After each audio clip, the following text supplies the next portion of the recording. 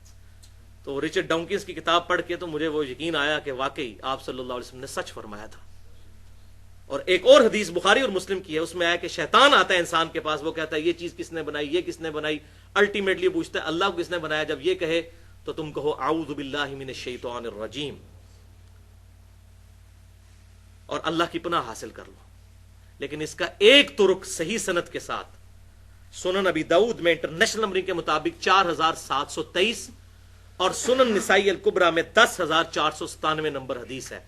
بہترین یہی حدیث ہے کہ شیطان آ کے سوال کرتا ہے تو اس میں آپ صلی اللہ علیہ وسلم نے فرمایا کہ تم کہو فقولوا اللہ احد اللہ الصمد لم یلد ولم یولد ولم یکن لہ کفوا احد.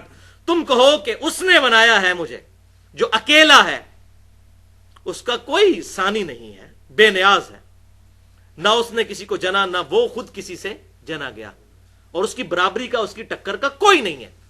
یہ سورۃ الاخلاص جو ٹچ سٹون آف تھیولوجی ہے، توحید کا سمجھ لیں کسوٹی، جو یہ گولڈ سمتھ سنیاروں کے پاس کسوٹی ہوتی ہے نا، ٹچ سٹون آف تھیولوجی سورہ اخلاص ہے. تو تم یہ سورہ اخلاص پڑھ دیا کرو. اور ایک اور حدیث بخاری اور مسلم کی ہے جس میں آپ صلی اللہ علیہ وسلم نے ارشاد فرمایا کہ جب شیطان یہ وسوسہ دلائے تو کہا کرو آمنت باللہ ورسولی، میں ایمان لایا اللہ پر اور اس کے رسولوں پر. اب یہ کہنا تو بڑا سادہ سا جملہ ہے، لیکن اس کے پیچھے کیا فلسفی ہے کہ دنیا میں ہزاروں پیغمبر آئے، رپورٹ ہوئے مختلف علاقوں میں، اور ہزاروں پیغمبر ایک ہی بات کرتے رہے کہ آخرت کا دن ہے، ہمیں پیدا کرنے والا ایک اللہ ہے جو اچھائی سے خوش ہوتا ہے، برائی سے ناراض ہوتا ہے، دنیا میں کسی کے ساتھ زیادتی نہ کرو، اس کے احکامات کی پیروی کرو. تمام انبیاء ایک ہی دعوت دیتے آئے. وَلَقَدْ بَعَثْنَا فِي كُلِّ أُمَّةٍ رَسُولًا أَنِ اعْبُدُوا اللَّهَ وَاجْتَنِبُوا الطَّاغُوتَ. ہم نے ہر قوم میں کوئی نہ کوئی پیغمبر بھیجا ایک ہی دعوت کے ساتھ کہ اللہ کی عبادت کرو اور اجتناب کرو طاغوت سے. ہزاروں پیغمبر ایک ہی بات کرتے آئے. بھائیو یہ اتنا بڑا اتفاق کیسے ہو سکتا ہے کہ ہزاروں پیغمبر ایک ہی بات کریں؟ اگر معاذ اللہ استغفر اللہ ان کا نظریہ اپنے آپ کو پروموٹ کرنا ہو تو ہر ایک نیا کنسپٹ لے کے آئے. ہزاروں پیغمبروں کا ایک بات کرنا خود اللہ تعالیٰ کی وحدانیت کی ایک بہت بڑی دلیل ہے. اور پھر ان کا کریکٹر کہ وہ پیغمبر ایسے کہ پوری قوم ان کے کریکٹر کو ماننے والی. ہزاروں پیغمبر مختلف قوموں میں ہر جگہ ان کا کریکٹر ایک اور سب ایک بات کریں. اتنا بڑا حسن اتفاق کیسے ہو سکتا ہے؟ اس کی تو زیرو پروبیبلٹی ہے. تو اب آپ کو بات سمجھ آئی ہے بخاری اور مسلم کی کہ جب شیطان وسوسہ دلائے تو کہو آمنت باللہ ورسولہ، میں ایمان لایا اللہ پر اس کے رسولوں پر. ہزاروں سچے پیغمبر جھوٹی بات نہیں کرتے جن کا کریکٹر انسانیت نے مانا ہوا ہے. اللہ اکبر. تو یہ لاجیکلی وسوسہ کل ہوا. اب آخری 4-5 منٹ میں ضمناً میں وہ بات بھی ایڈریس کر دوں. یہ بھی وسوسہ دیا جاتا ہے کہ بتاؤ کہ کیا اللہ تعالیٰ اپنے ساتھ کا کوئی الہ پیدا کر سکتا ہے؟ یہ سوال ہوتا ہے. یا اللہ تعالیٰ چاہے کوئی ایک پتھر ایسا بنا سکتا ہے جسے خود نہ اٹھا سکے؟ اس کا جواب کیا دیا جائے؟ تو بھائیو بائی ڈیفینیشن یہ سوالات ہی غلط ہیں. اگر آپ سے کوئی پوچھے کہ بتائیے جب آپ کے ابو جان کی آپ کی امی جان کے ساتھ پہلی شادی ہوئی تھی اس وقت آپ کی عمر کتنی تھی؟ تو آپ کہیں گے یہ تو سوال ہی غلط ہے جناب، اللاجیکل سوال، میری عمر کہاں سے ہونی تھی؟ اور اس کو علم الکلام میں کہا جاتا ہے محال. اس طرح کے جو اللاجیکل کوسچن ہیں اس کو کہا جاتا ہے محال. یہ بائی ڈیفینیشن ہی غلط ہے. کیوں؟ اگر کوئی شخص یہ کہے کہ اللہ تعالیٰ کیا اس بات پر قادر ہے کہ اپنے ساتھ کا کوئی اور الہ پیدا کر لے، تو ہم کہیں گے کہ بھائی یہ سوال ہی اللاجیکل ہے، اس لیے کہ جو پیدا ہوگا وہ الہ تو ہو ہی نہیں سکتا، وہ تو مخلوق ہوگا. خالق کی تو ڈیفینیشن ہی یہی ہے لم یلد ولم یولد، وہ اوریجن ہو. تو اللہ تعالیٰ کیا اور کوئی الہ پیدا کر سکتا ہے؟ تو ہم کہیں گے یہ سوال ہی غلط ہے، یہ محال ہے. اب اس کو کہنا کہ اللہ کی قدرت میں داخل نہیں ہے، بھائی یہ سوال ہی غلط ہے. اچھا اسی طریقے سے کیا اللہ تعالیٰ کوئی ایسا پتھر بنا سکتا ہے جس کو خود نہ اٹھا سکے؟ تو ہم کہیں گے یہ بائی ڈیفینیشن ہی سوال غلط ہے. خود نہیں اٹھا سکتا تو وہ الہ نہیں ہے. ٹھیک ہے. اچھا وہ کہتے ہیں نہیں اگر وہ بنا نہیں سکتا تو پھر الہ، تو یہ سوال ہی غلط ہو جائے گا. کوئی بھی چیز الہ کی کیپیبلٹی سے باہر نہیں ہو سکتی، اس کے قابو سے باہر نہیں. ان اللہ علی کل شیء قدیر. تو یہ سوال اس کے جواب میں ہم کہیں گے محال ہے.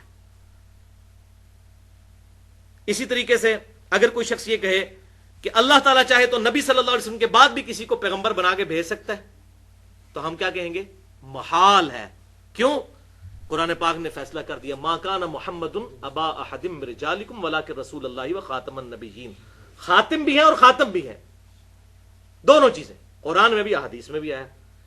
تو اب یہ خاتم نبوت کی ڈیفینیشن کے منافی ہو جائے گا کہ اللہ تعالیٰ کوئی اور پیغمبر بھیج دے. انہیں جی اللہ تعالیٰ چاہے تو کر سکتا ہے، تو ہم کہیں گے نہیں. کیوں؟ قرآن میں آیا لا تبدیل لکلمات اللہ. اللہ کے کلمات نہیں بدلتے، جو کلمات بدل دے وہ اللہ نہیں ہے، اور جو اللہ ہے وہ کلمات نہیں بدلتا. جو جھوٹ بولے وہ اللہ نہیں ہے، اور جو اللہ ہے وہ جھوٹ بولتا نہیں ہے. کوئی بھی نٹوریس کوالٹی اللہ تعالیٰ کے ساتھ منسوب نہیں کی جا سکتی. کیا اللہ تعالیٰ جھوٹ بولنے پر قادر ہے؟ ہم کہیں گے کہ یہ سوال ہی غلط ہے. ٹھیک ہے. اسی طریقے سے کیا اللہ تعالیٰ چاہے تو موسیٰ علیہ السلام کو دوزخ میں اور فرعون کو جنت میں بھیج دے؟ تو ہم کہیں گے محال ہے. تو یہ ہوگی محال کی ٹرم. اور دوسری ٹرم ہے مقدور، اس کے اپوزٹ. مقدور ہے جو اللہ تبارک و تعالیٰ کی قدرت میں چیزیں داخل ہیں چاہے اس نے نہ کی ہوں. مثلا اگر کوئی شخص کہے کیا اللہ تعالیٰ ایسی سیڑھی بنا سکتا ہے جس سے ہم آسمان پہ چڑھ جائیں؟ تو ہم کہیں گے ہاں بنا سکتا ہے، اگرچہ اس نے بنائی نہیں ہے، لیکن اللہ تعالیٰ اس بات پر قادر ہے. اللہ تعالیٰ چاہے تو آگ کو ٹھنڈا کر سکتا ہے، بالکل کر سکتا ہے. عموماً نہیں ہوتی، لیکن جب چاہے کر سکتا ہے. ابراہیم علیہ السلام کے لیے کی. تو فزیکل فینومینا آف نیچر جتنے ہیں وہ اللہ تعالیٰ کی مخلوقات ہیں، جب چاہے اللہ تعالیٰ ان کو توڑ سکتا ہے جس وقت چاہے.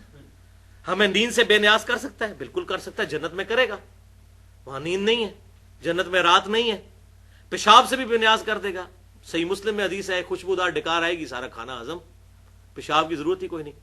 تو یہ سارے فزیکل فینومینا آف نیچر اللہ تعالیٰ ان فینومیناز کا پابند نہیں ہے. اللہ تعالیٰ جب چاہے ان کو توڑ سکتا ہے. یہ تمام چیزیں مقدور ہیں.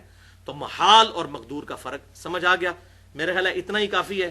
باقی جتنی چیزیں ہیں وہ ساری باتیں ایڈریس کی جائیں تو گھنٹوں چاہیے. اللہ تعالیٰ سے دعا ہے جو حق بات میں نے کہی اللہ تعالیٰ ہمارے دلوں میں راسخ فرمائے. اگر جذبات میں میرے منہ سے کوئی غلط بات نکل گئی تو اللہ تعالیٰ ہمارے دلوں سے محو کر دے. ہمیں کتاب و سنت کی تعلیمات پر عمل کر کے دوسرے بھائیوں تک پہنچانے کی توفیق عطا فرمائے. سبحانک اللہم و بحمدک اشہد ان لا الہ الا انت استغفرک و اتوب الیک وما علینا الا البلاغ المبین.